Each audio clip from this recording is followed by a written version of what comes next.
The Love Story of Romeo and Juliet, Chapter 2. The feud between the Montagues and Capulets intensified, with acts of violence and bloodshed becoming more frequent in the streets of Verona. The long-standing grudge between the two families seemed insurmountable, and Romeo and Juliet's secret love affair was about to face its biggest challenges yet. One day, as Romeo was making his way to meet Juliet, he crossed paths with Tybalt, Juliet's hot-headed cousin and a prominent Capulet. Tybalt, recognizing Romeo as a Montague, confronted him with anger and hostility. "Montague, how dare you show your face here?" Tybalt spat, drawing his sword. "You are not welcome in our territory." Romeo, who had always been known for his peaceful nature, tried to defuse the situation. "I mean no harm, Tybalt," he said. "I have no quarrel with you or your family." But Tybalt was blinded by his rage and lunged at Romeo. In the heat of the moment, Romeo drew his own sword to defend himself. The two engaged in a fierce duel, with their friends and other bystanders trying to intervene to stop the fight. Unfortunately, before they could be separated, Tybalt struck a fatal blow to Mercutio, one of Romeo's closest friends. Mercutio fell to the ground, mortally wounded, and Romeo was consumed with grief and anger. In a fit of rage, Romeo turned on Tybalt and fought with renewed ferocity. He managed to disarm Tybalt and delivered a fatal blow in return. Tybalt fell, lifeless, at Romeo's feet. Realizing the gravity of the situation, Romeo was overcome with remorse.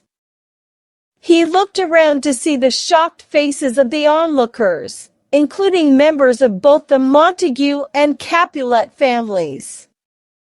The consequences of his actions dawned on him, and he knew that things would never be the same again.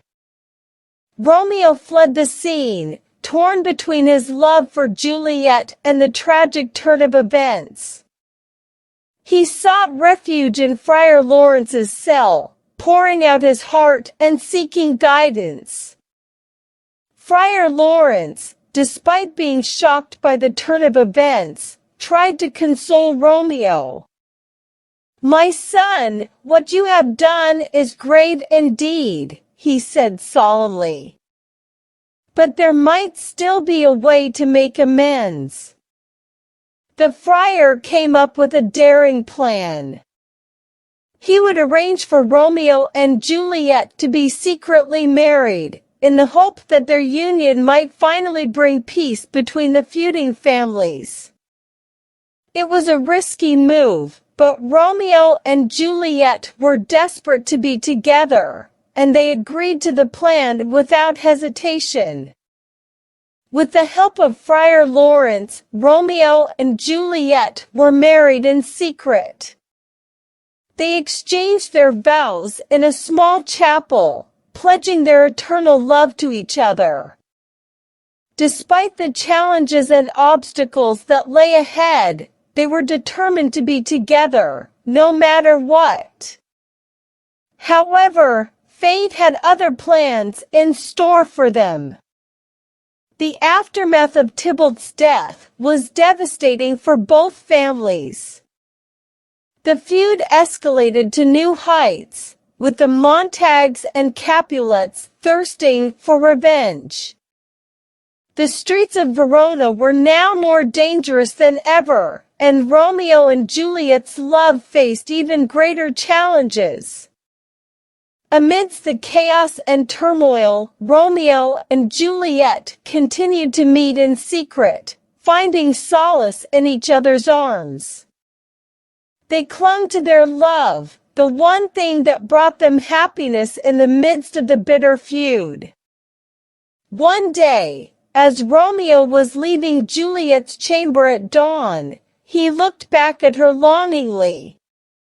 "My love, I would give anything to be with you openly, to show the world our love," he said, his heart heavy with longing.